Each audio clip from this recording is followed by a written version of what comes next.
So Kenyans came out and voted on the 9th of August, and these are the results of what the will of the Kenyan people reflects. These results are in the public portal.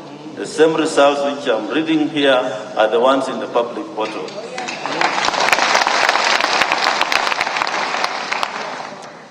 So there were 4 presidential candidates. These are the aggregated results. Odinga Raila, total valid votes, 6,942,930.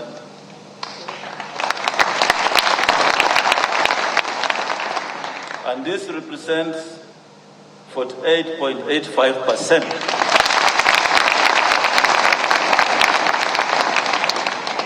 of the votes garnered, and he achieved a number of counties the candidate attained with at least 25% of the total valid votes cast is 34 counties.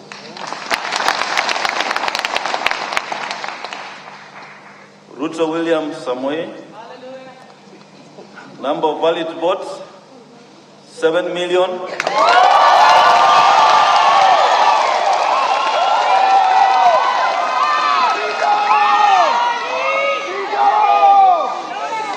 Thank you. 7,176,148. This represents 50.49%.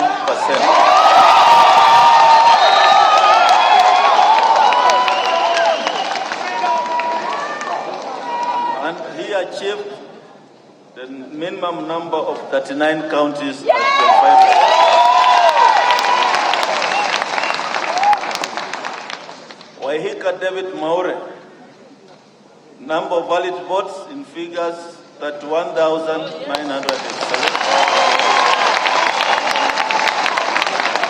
That represents 0.23%. Number of counties with a minimum of 25%, 0. Wachakoya George Luchiri, 61,969.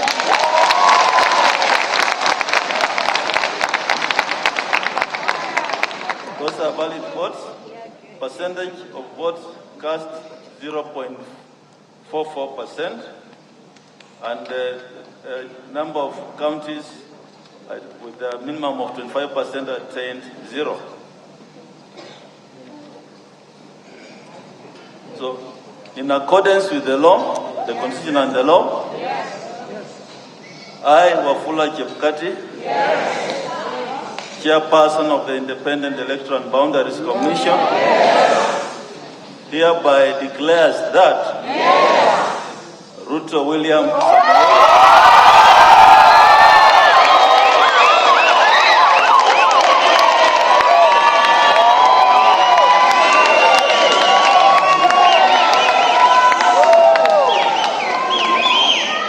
of ID number 6847208 has been duly elected as the president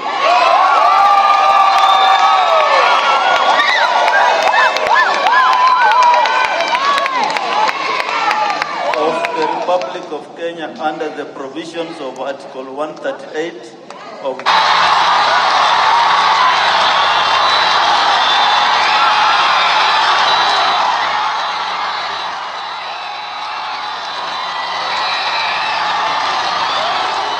sound on this link.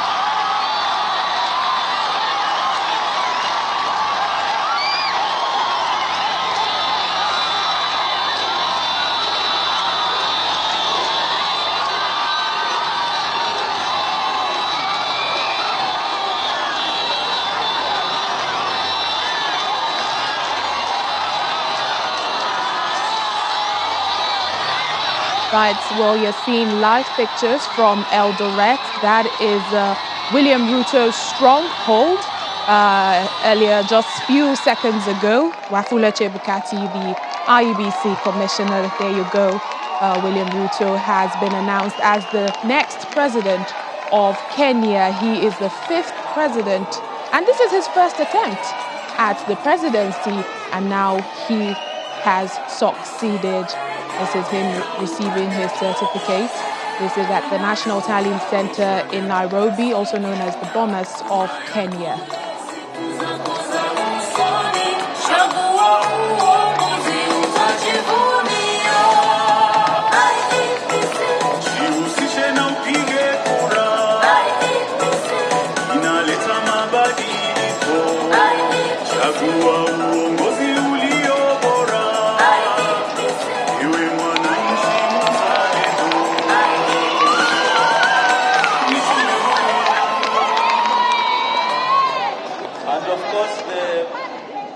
The president-elect had a running mate.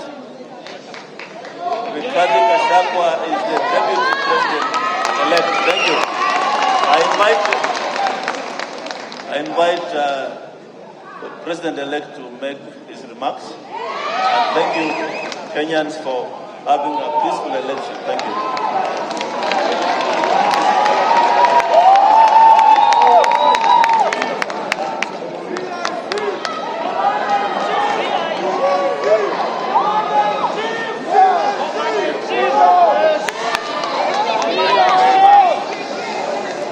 Asanteni sana.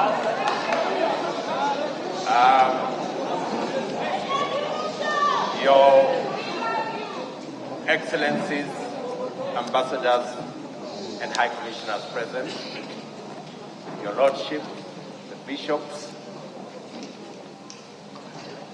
and members of the clergy in the Republic of Kenya,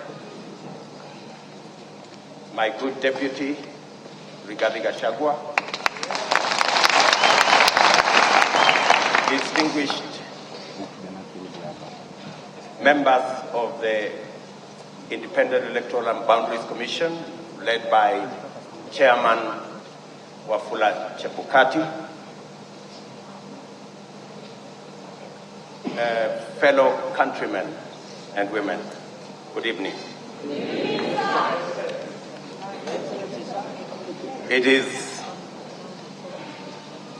a wonderful evening, and I want to thank God that we are here this evening to witness this momentous occasion as the people of Kenya restate what is in Article 1 of the Constitution of Kenya, that all sovereign power belongs to the people.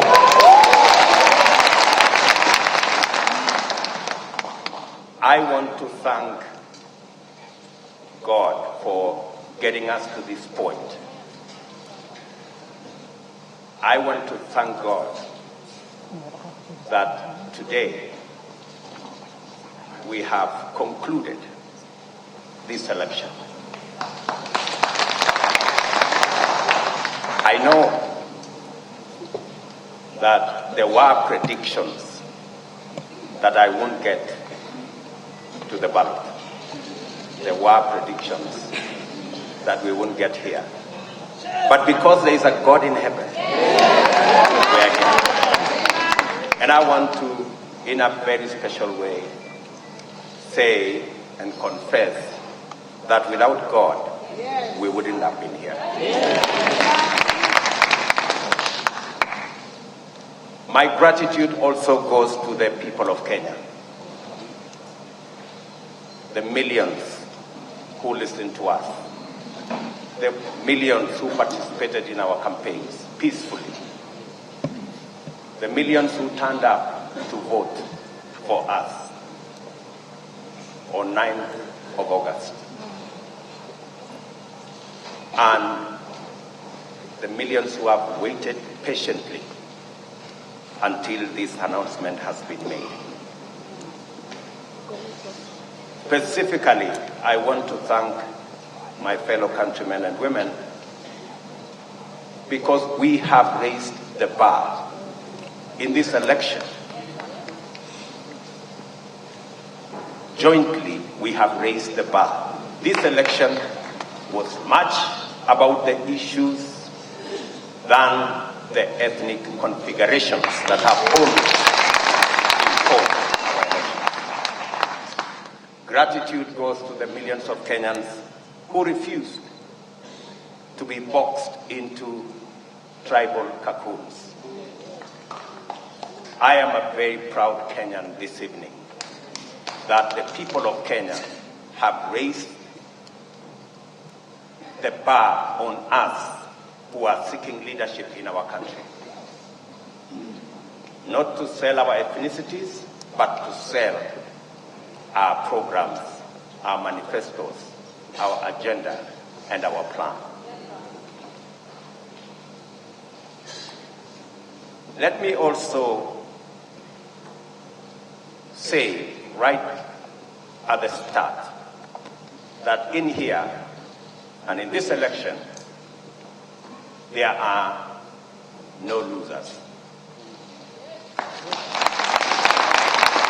The people of Kenya have won because we have raised the political bar. I want to say that the people of Kenya, led by the 14 million who turned up to vote, are the biggest winners. The hero of this election is the IEBC, led by Wafula Chebukati. I say this with conviction that the IEBC amazed all of us. With the results in the public portal, all the servers were open. Everybody, all you needed is a simple calculator, and you would have the results. I want to congratulate the IEBC for raising the bar. And I want to say, without fear of any contradiction, that one Wafula Chebukati is our hero. Soft-spoken, but firm.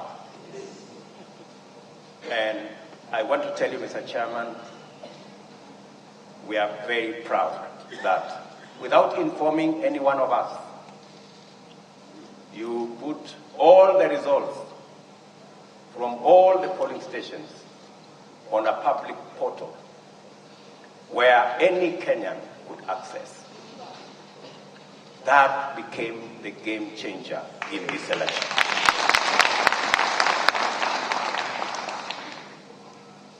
Let me also, at this point in time, thank our partners, the religious leaders, who were part of this process right from the beginning. For the first time, we saw religious leaders spend time at this Darling Center and pray for this process. I am sure their prayers will not be in vain. I also want to thank our development partners, our diplomatic community, and all the observers who came in their thousands to be part and parcel of the process right from almost 2 weeks ago to its conclusion in this auditorium. To all of them, I tell them the people of Kenya are eternally grateful that you took your time, valuable time, to watch over this process so that the right thing can happen. I want to thank my worthy competitor, the Honorable Raila Odinga, for a campaign that we all dwelled on issues and we try to sell an agenda to the people of Kenya. I want to promise that I will work with all elected leaders and all leaders in Kenya so that we can fashion a country that leaves nobody behind. What the people of Kenya have done, they have assigned us responsibilities. There will be those of us who will be in the executive, but there will be those of us who will oversee what we do in the executive. Both responsibilities in government and in the opposition are important for the people of Kenya.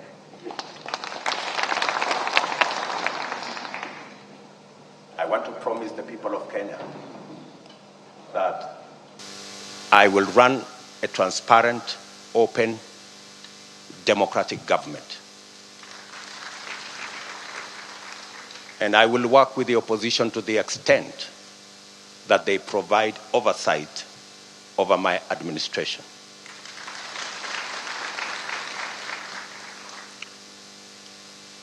Let me also, at this point in time, acknowledge my boss, the President of the Republic of Kenya. His Excellency Uhuru Kenyatta, who has worked with me over the last 10 years in various forms. And I want to commit to the people of Kenya that I will build on the foundation that President Kenyatta and I put together and take this country to the next level. I want to promise all the people of Kenya, whichever way they voted, that this will be their government. I know many are wondering, especially those who have done many things against us. I want to tell them that they have nothing to fear. There is no room. There is nothing. There is no room for vengeance. There is no room for looking back. We are looking into the future.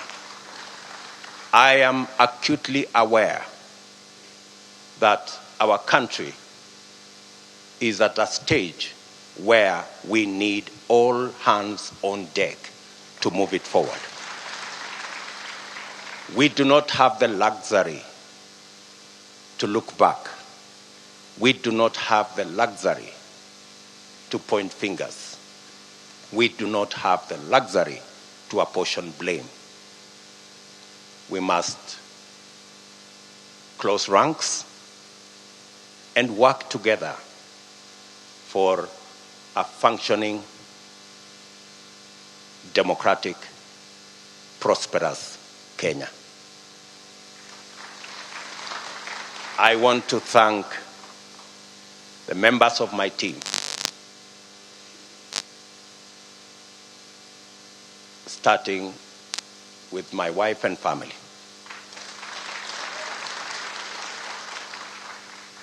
and many other prayer warriors in Kenya. And I want to confess that I have been prayed into victory.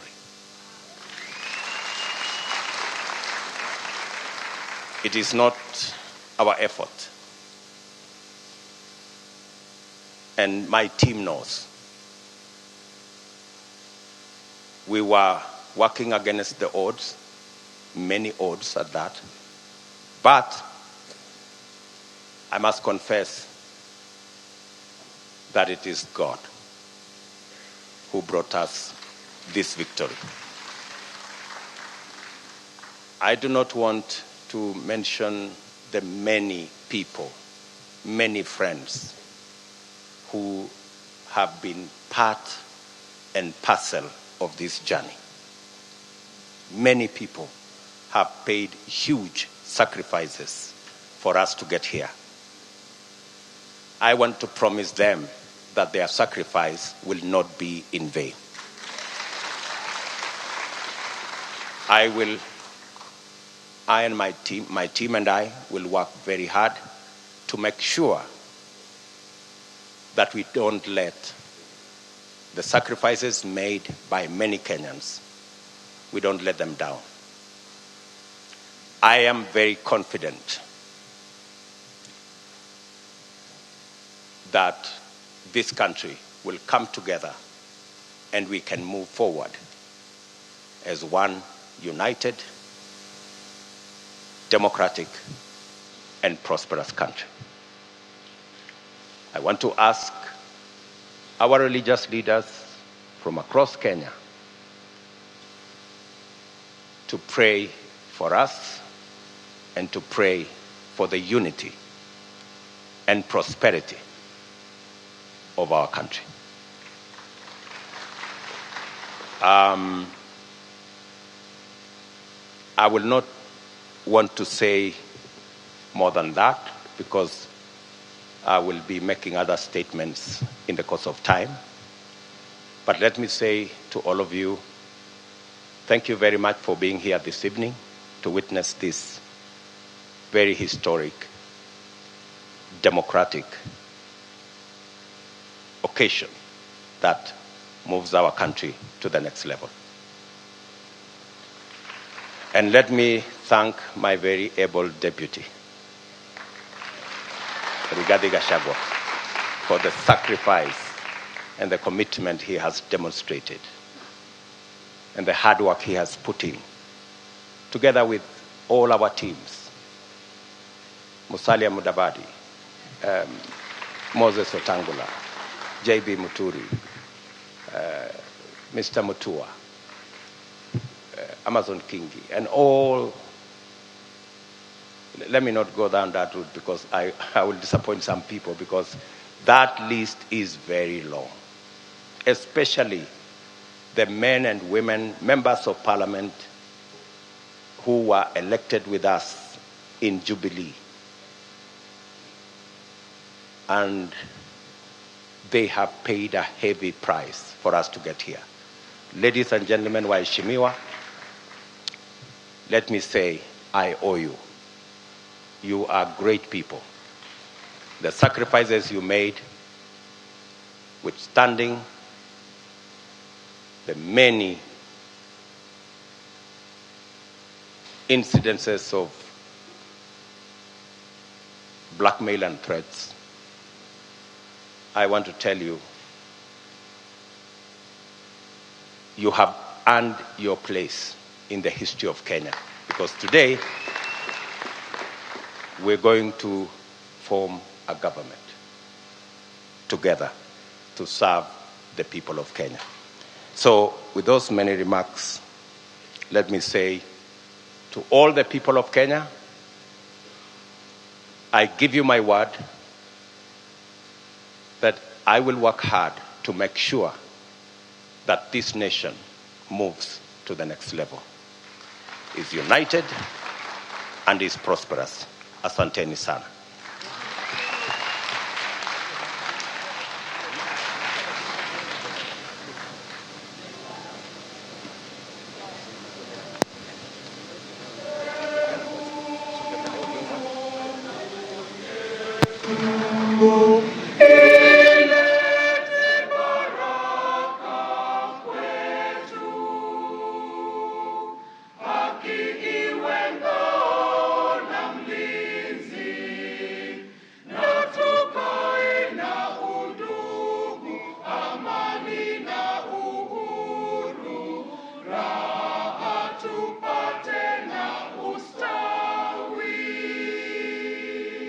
Tuishangilie Kenya, taifa letu tukufu, Kenya tunayoipenda, Kenya nchi tunayoipenda, Kenya unayependa, na ukipenda Kenya ujitengane na mambo yenye kuvunja amani.